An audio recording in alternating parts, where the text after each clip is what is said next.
Welcome back. Last week, the Department of Home Affairs launched eHome Affairs service that allows South Africans to apply for their passport or smart ID card online.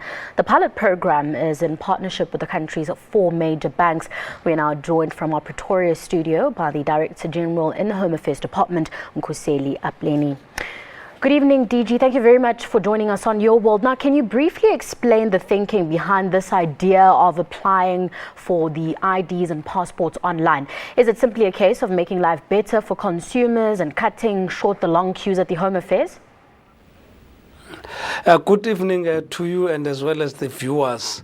You will recall that the Department of Home Affairs in the past has been under serious constraints in terms of how we service our clients.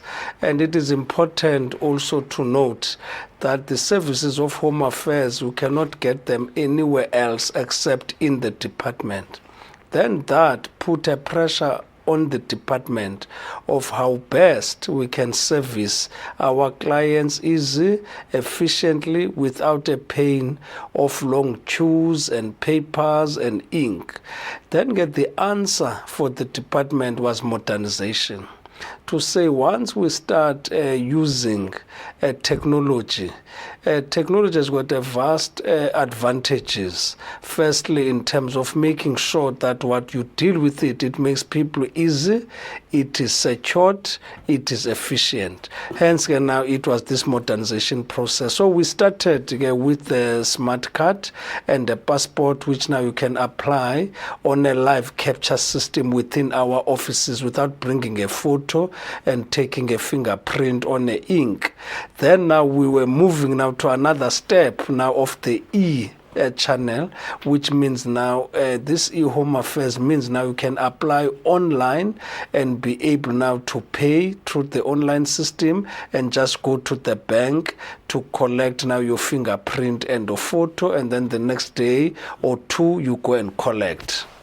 Now, DG, this pilot program has only been running for a few days. What sort of feedback are you getting about it?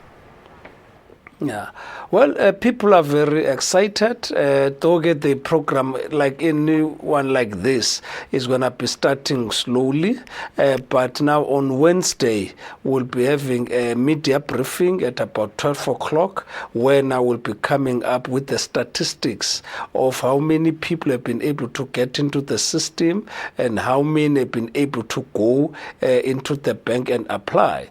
But at the end, what will happen is that those people who've gotten access into the web or the online will go there, and then that will give a space to the people who do not have that access, so that when they go to our offices, now they start finding an environment which is really conducive for them to do a service with us, which afford them the respect which they deserve.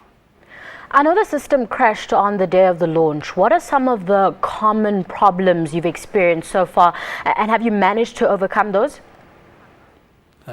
No, we never had a crash in the system. Our system worked. We've got, that's why I'm saying we'll be bringing the stats and say how many people were able to apply on day one. Remember, we're launching, how many people were able to apply on the second day. The only thing which people are misinterpreting, that the system is working like a telephone. If there are people, the line is busy, it's going to come back to you and say, no, you don't have an access. It's just because the phone is busy at that moment. There's somebody else who is applying. So the system allows a certain number of people to get into the system at the same time. Now, the thing with this type of technology is that it comes with things like cybercrime. How safe is it, and is it foolproof against hackers and scammers, for example? Well, the way the system is designed really is that what you get is just an application which is online, is not the actual system. The database of the systems are still kept within Home Affairs in a secured manner. So it's exactly the same that you go into the office and you apply. The only difference now, I was saying, instead of coming to the office physically, can you be able to get that application form at the leisure of your home or your office or wherever. That's all what we have done with the system, but the rest is still kept in our databases at the back office. So we have secured the system, as you know, that we started to implement this system in 2013, this live capture system in our offices. Up to date, we never had anyone who was able to hack, and we're also confident that even our e-channel is secured, it will go in the same way. Now, DG, let's look at this current age limit of between 30 to 35 for those allowed to use the service. What actually informed that decision? Yes. No, what informed that decision is exactly what we said. We didn't want our system to crash. Because remember, as I was explaining, that is like a telephone system. If you've got a line, in my cell phone, I can only allow one person to call and he can talk to me. But what the system now does is that it can allow a multiple entry, that is now 20 people or 100 people applying at the same time. So for us to make sure that the system is not overburdened, we started by saying, no, let's start with the age group, which is between 30 and 35, and we're estimating that the number of people in that bracket are around about 4 million people. Then we're saying, yes, the 4 million cannot apply at the same time. So if now we try and say, yes, another one will be busy today and not applying, then let's allow that number.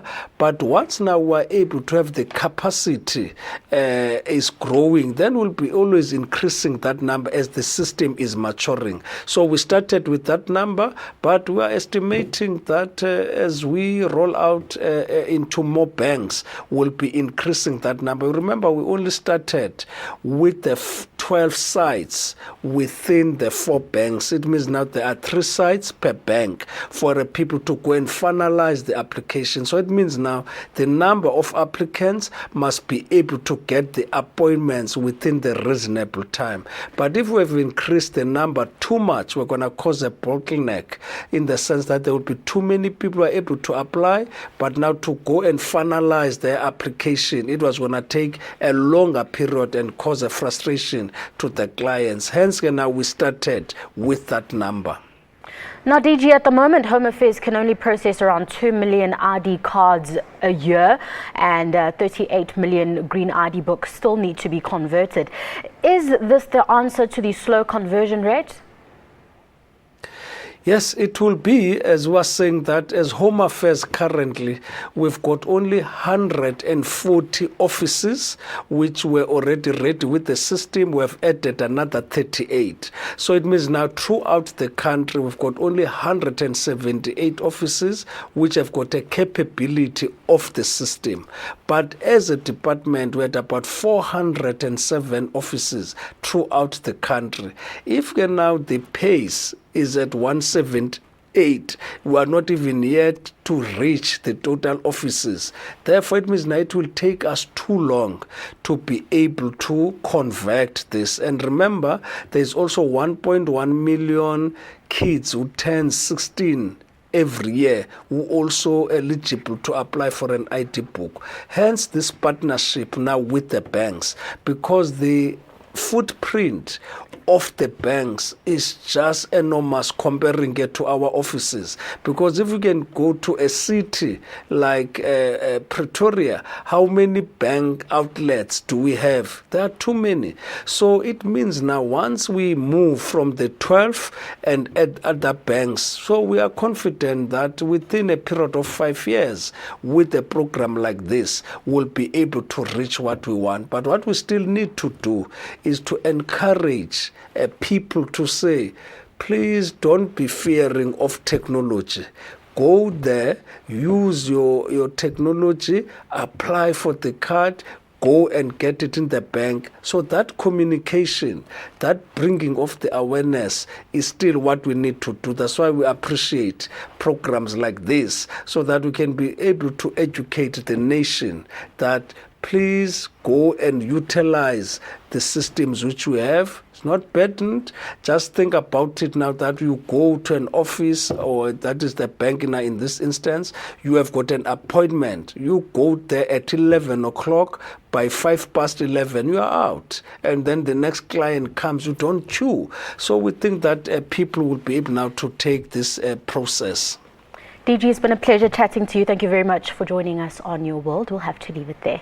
That was Mkuseli Apleni, Director General in the Home Affairs Department, bringing us up to speed with the latest.